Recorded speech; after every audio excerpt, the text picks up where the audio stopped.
Hello everyone, my name is Lucia Cherup and I will be presenting two readings tonight that discussed violence from an evolutionary perspective.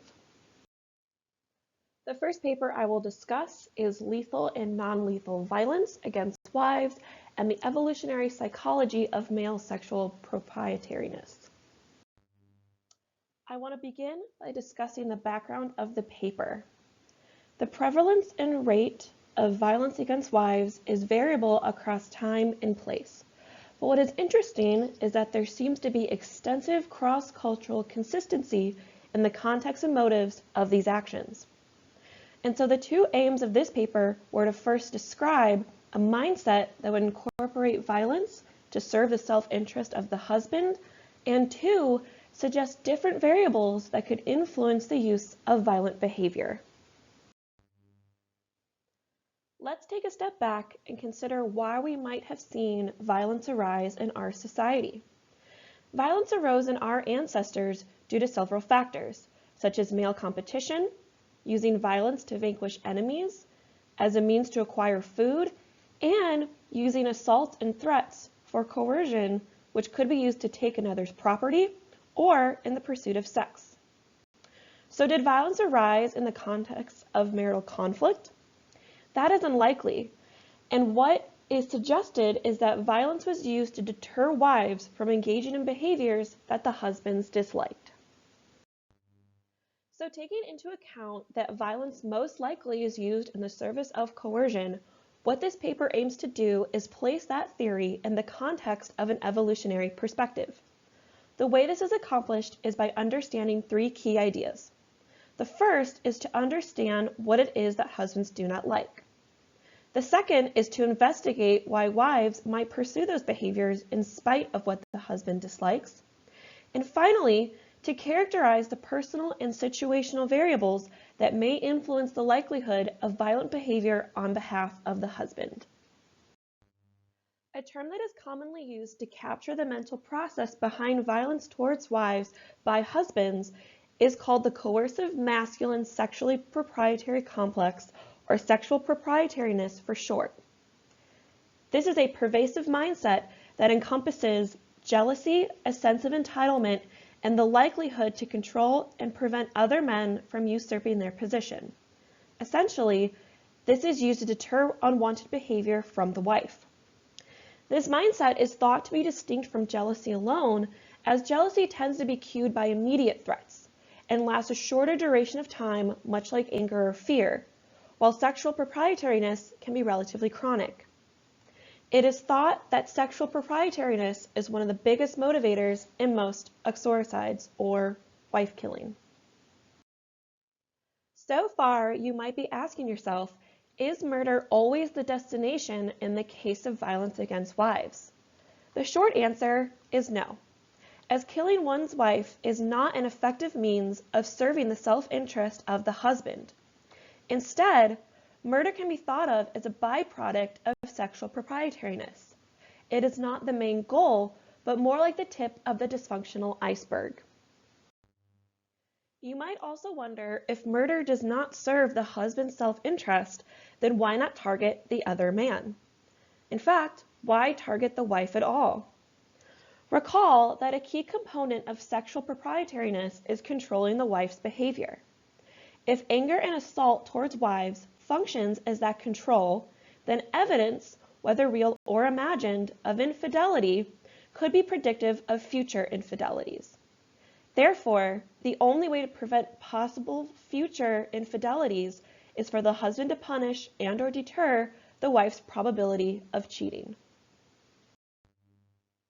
If we accept that male sexual proprietariness is a causal factor in violence against wives, are those husbands who are especially controlling also especially violent? Another way to phrase this question is to ask, are those husbands who are especially controlling also especially violent?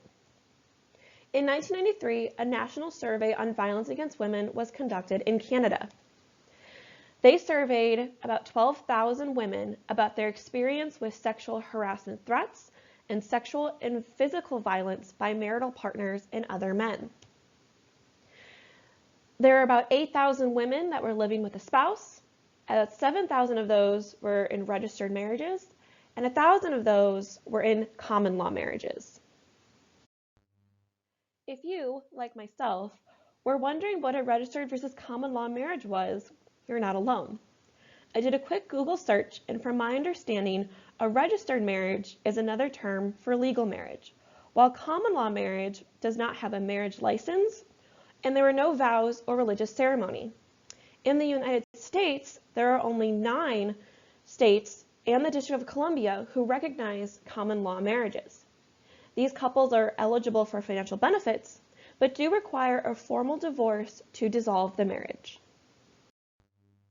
Returning back to the study in Canada, what we have here is a percentage of wives who agreed to 5 statements about their current husband's engagement in violent tendencies. What I want to focus on is the category of serious violence. Women who experienced serious violent threats were more likely to affirm each of the 5 items compared to women who had experienced lesser violence. When we discuss serious types of violence, what is meant is that 72% of these women who were asked to describe an incident of violence described an incident that required medical attention. Wives also reported feeling fearful for their lives in 56% of the incidents that met the serious criterion. In this figure, women were asked how many different times did these things happen, things referring to violent incidents. The takeaway here is that the more violent episodes a woman reported, the more likely she verified that her husband had engaged in those autonomy-limiting behaviors presented on the previous slide. Let's return to our original question. If we accept that male sexual proprietariness is a causal factor in violence against wives, are those husbands who are especially controlling also especially violent? Yes, it appears that especially controlling husbands are indeed especially violent husbands. Now that we've discussed some of the mechanisms behind violence, when is this violence most likely to occur? Many individuals might believe that it occurs when the wife is living with the husband, but in reality, a high proportion of uxoricides occurs when the wife is estranged from the husband. On the graph, we can see the higher rates of uxoricide per million occurs when the couple is separated, and this holds for Canada, Australia, and Chicago. This relationship might make one think that separation is a cause of murder, but this is not the case. In fact, it could be that couples that separate are just a subset of marriages that are in conflict. It could also be the case that women tend to leave the home when the husband is at his most violent. However, something to be aware of is that past threats of murder if the spouse were to leave, as well as citing a separation as the catalyst for the murder, are commonly reported. If incidences of uxoricide appear to increase after separation, we could ask the question of why kill a woman who left. Murdering someone who has left your residence presents a challenge to the self-interest of the husband, as killing is a costly behavior. But recall that control is key, and threats are often used as coercion for behaviors. If threats are no longer seen as having credibility, or if the perpetrator is deemed to be bluffing, then the perpetrator may think that even though the threat is costly, to be effective, there needs to be action. The way this is phrased in the paper was that the best way to appear sincere is to be sincere. But let's not forget that murder is still a byproduct of sexual proprietariness and is considered to be a dysfunctional overreaction. In court, violent offenders are often considered insane and thought to be unfit to stand trial and found not guilty by reason of insanity. Additionally, these individuals also present with morbid jealousy and depression, which can lead to suicide. So if we take the idea that extreme violence is a symptom of dysfunction, are there certain ways in which we can identify individuals who may be more inclined to display this dysfunctional behavior? When discussing the personality traits of wife assaulters, there are 3 traits that are consistently implicated. These include a proclivity to be angry and use violence, a tendency to lack empathy, and dependency and insecurity in romantic and marital relationships. Although these implicated traits are useful, other work has found situational factors that have been far more successful predictors of the likelihood of dangerous behavior. If we recruit an evolutionary perspective on this matter, we can think of situational factors as how social events modulate behavior once sexual proprietariness is activated. Sexual proprietariness is thought to have evolved to handle issues related to parental uncertainty, which essentially boils down to how confident a man is that the offspring produced by his partner is genetically related to him. Recall from earlier lectures that there are differences between the parental certainty of men and women. We may ask whether or not this is a real concern that men have, and the answer is somewhat, as studies have found that a substantial minority of women are interested and do pursue extramarital sex. In addition to the fear that a man might devote resources to a child he did not sire, there is also concern over male competition. This competition can arise from access to women and the opportunity to reproduce. Therefore, sexual proprietariness is also influenced by the intensity of local competition and the man's own status within the community. Now that we have established sexual proprietariness, let's discuss the cross-cultural factors that influence this process. These factors include intensity of intrasexual competition, factors associated with a woman's attractiveness, possible infidelity cues, female choice, and the cost of using violence. Let's begin by discussing the intensity of local competition. If this is a relevant social factor, we might expect husbands to be aware of potential rivals and to know the status of those men. In other words, are they bachelors? And take into account the other men's status, attractiveness, and access to resources. In addition to potential rivals, sexual proprietariness could also increase during times of insecurity, such as rumors of war and economic disaster. This can also occur when a lot of same-age women are not available. Finally, in polygamous societies, there may also be heightened awareness of other male attention from any disenfranchised men. The second factor includes cues associated with a woman's attractiveness. If we consider parental uncertainty as a main contributor to sexual proprietariness, then we might expect men to only be vulnerable to this uncertainty when the woman is fertile. A woman's cycle has been associated with the amount of time a man spends with his partner and more aggression to other men from the husband. A metric associated with a woman's attractiveness is termed the reproductive value, and this is a statistically expected future reproduction of a woman given her age, condition, and circumstance. This value begins to steeply decline when she is in her 30s, which contributes to youth being a good indicator of sexual and marital attractiveness. Following from this idea that younger women are more attractive sexual and marital partners, younger wives are also more likely to terminate an unsatisfactory marriage, be courted by rivals of the husband, and form new sexual relationships. Due to this increased likelihood for young wives to engage in behaviors most husbands would dislike, more lethal and non-lethal violence tends to happen to young women. And this pattern holds across several countries. As a point of discussion, what do you think are the motives for lethal and non-lethal violence towards older wives? Clearly, the numbers are not zero. So what could be going on there? Additionally, when we compare these rates, we do so across Western societies, such as the United States, Great Britain, and Australia. Would we expect any different patterns in non-Western societies? It would be too simple of a story to say that a woman's age would be predictive of sexual proprietariness, as a wife's age is confounded with childlessness, duration of the union, and the husband's age. For example, since men tend to be most violent in their younger years, wouldn't the man's age be the most relevant factor given that a young woman is the most desired spouse?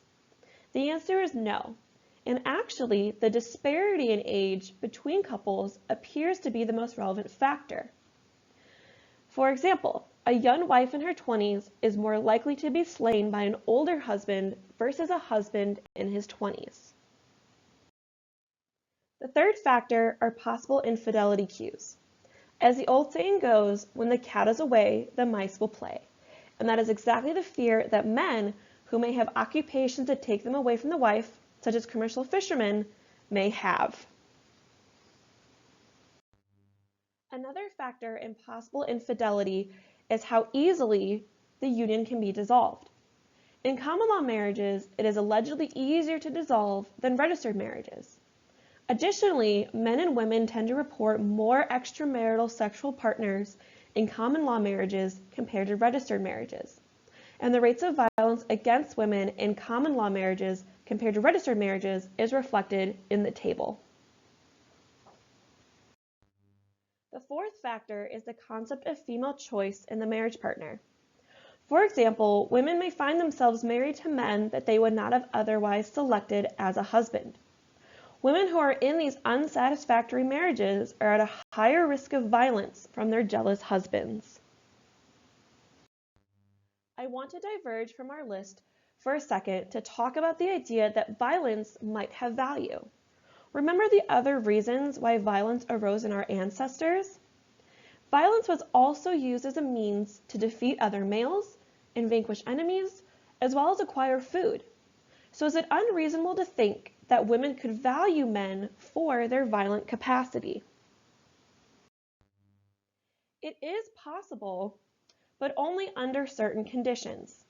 For example, women who are at risk of being abducted or assaulted from other men could value their husband's violent capacity. As the graph shows, unmarried women are killed and assaulted by other men at much higher rates compared to married women. This has been discussed as the bodyguard hypothesis, where females are attracted to large and/or dominant males when the surrounding sexual aggression in the community is high. To finish our list of factors, we have the cost of using violence to the husband. There has been a suggestion that wife battering is rare in societies where women remain in close contact with their family. However, previous work has shown that there is little cross-cultural evidence that close ties with the wife's family would reduce violence from the husband. Additionally, a cost the husband may not consider is that the woman could retaliate. There are similarities in the numbers of male and female spousal homicide victims, but the motives tend to differ between men and women, with women usually murdering the husband in an act of self-defense or in defense of their children. Speaking of children, threats and coercion against them are another way for husbands to deter their wife's behavior. When fathers do kill their children, they typically do so where they murder the entire family, and this is termed familicide. There are two common motives for this action. The first is when a husband expresses grievances against the wife, which is usually accompanied by a history of violence, or the husband is depressed and sees familicide, usually accompanied by a suicide, as the only way out. Either way, the killer feels entitled to decide his victim's fates. We've discussed what occurs with genetic children, but what about stepchildren? According to the literature, stepchildren are abused and killed at a much higher rate than genetic offspring. Even though this incidence rate is much higher, the presence of children from other unions is often ignored when discussing risk factors associated with familial violence. I'm curious to know why you think this might be. In sum, we tend to see higher rates of uxoricide after separation compared to living together, for younger wives, which appears to decline with her age, in common law marriages compared to registered marriages, and when the woman has a child from a former union. To recap the theoretical side, violence against wives appears to be a byproduct of motives intended to control and deter unwanted behavior. Male sexual proprietariness is influenced by the perceived, either real or imagined, threat of loss, and this need for control could arise across a wide variety of commodities, such as food, real estate, or money.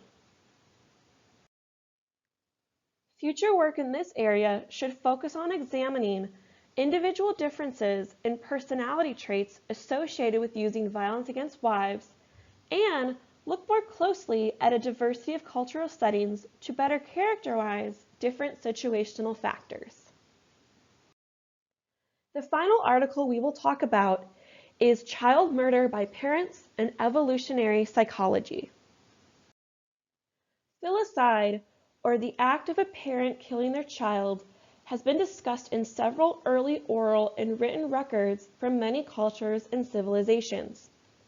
In our modern society, these events receive a lot of media attention, with a focus on the mental illness of the parent in question. However, there is an argument that there are adaptive parental motivations for filicide, and that deviations from these motivations are indicative of mental illness. We will use an evolutionary psychology framework to better understand these motivations. How could killing one's own child be an adaptive reproductive strategy? There are several theories behind this idea. The first two are based on parental investment and parent-offspring conflict. The human sex ratio in offspring is close to 1:1, and therefore the expenditure on the offspring should be equal across sexes. Additionally, as we have discussed before, women have about 400 ova during their lifetime, while men have 250 million sperm, which suggests that women will be more invested in their individual offspring compared to men. Finally, we look to kin selection theory, which discusses altruistic behavior. Altruism is thought to occur when the benefit to the recipient, which is then multiplied by the genetic relatedness of the recipient to the benefactor, is greater than the evolutionary cost to the benefactor. Following from these theories, parents should be less likely to kill their own genetically related child compared to stepchildren, and there should be no bias in killing children of a particular sex. Where one might expect filicide to occur is when the child may represent a reproductive disadvantage to the parent. This could occur in cases where the child prevents the raising of other offspring, or factors that suggest the child might never reach reproductive maturity. There are 4 broad categories of motive when it comes to filicide. They include scarce resources to sustain the child, a poor quality child, any paternal uncertainty, and coercion by others. To restate what was previously said, filicide is thought to be a reproductive strategy to optimize parental genetic investment. Therefore, any divergence from these aforementioned adaptive motives increases the likelihood that mental illness was involved. We can now form some hypotheses from our previous discussion. In the case of filicide, it is thought that step-parents would be more likely to kill children than biological parents. Younger children would be at more risk. Younger mothers' motives are more likely to reflect past adaptive and reproductive pressures, and older mothers' motives are more likely to be maladaptive and suggestive of mental illness. Let's discuss the different types of child murder outlined by the paper. The first type is called neonaticide, and this refers to the murder of an infant in the first day of life.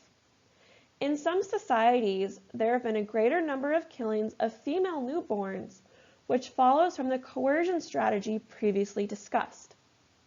In the cases of neonaticide, it is almost always the mother acting alone, as the biological father is not typically involved. It is also rare for couples or fathers alone to commit neonaticide. But in Japan, there was an act where married couples killed their newborn due to economic reasons, which is related to the idea of scarce resources.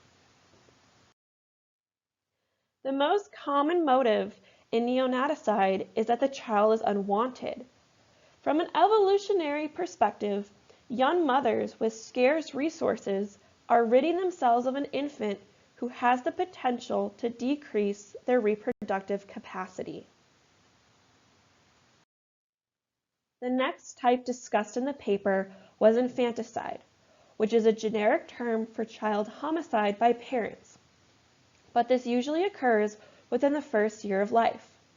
Factors that elevate the risk of infanticide include a colicky or fussy baby, the child is born with a developmental disability, or the child is born with autism.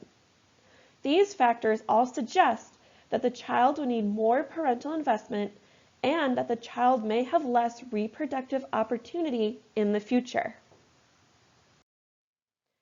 Infanticide is thought to be related to mental illness, especially postpartum depression. In fact, about 41% of clinically depressed mothers of infants and toddlers had thoughts of harming their child. The next type is filicide, or the killing of one's own child. And this tends to occur with a pattern of powerlessness, poverty, and emotional isolation in the mother. The mother can also experience relational and financial stressors, drug abuse, and mental illness. Mothers are not the only perpetrator, as fathers who kill also share a lot in common with the mother. However, fathers often kill multiple children and their spouse or partner. And recall that this is termed familicide from the previous article.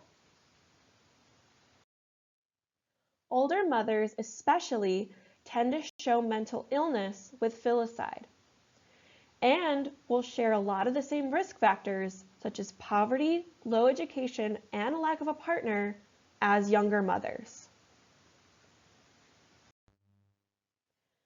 Child abuse and murder is especially high when it is a stepchild. Step-parents are 70 times more likely to kill a child younger than 2 and 15 times more likely to kill teenagers. There have been some noted differences in child suffering at the hands of step-parents. Genetic parents tend to use guns or asphyxiation, while step-parents use beating or bludgeoning. Less is known about abuse and murder from stepmothers, but this household combination appears to be a rarer circumstance. Filicide suicide occurs when a parent kills their child or children and then commits suicide soon after the act. Fathers are 95% more likely to commit familicide, and the suicide rate follows what the typical suicide rate looks like between men and women.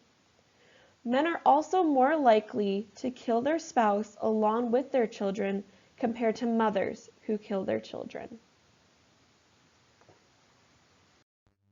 The motive behind about 70% of filicide suicides is most often altruistic.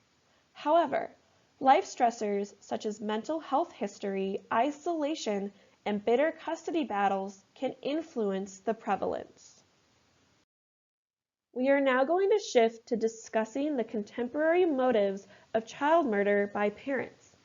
These include fatal child maltreatment, partner or spouse revenge, an unwanted child, an altruistic motive, or during a psychotic episode.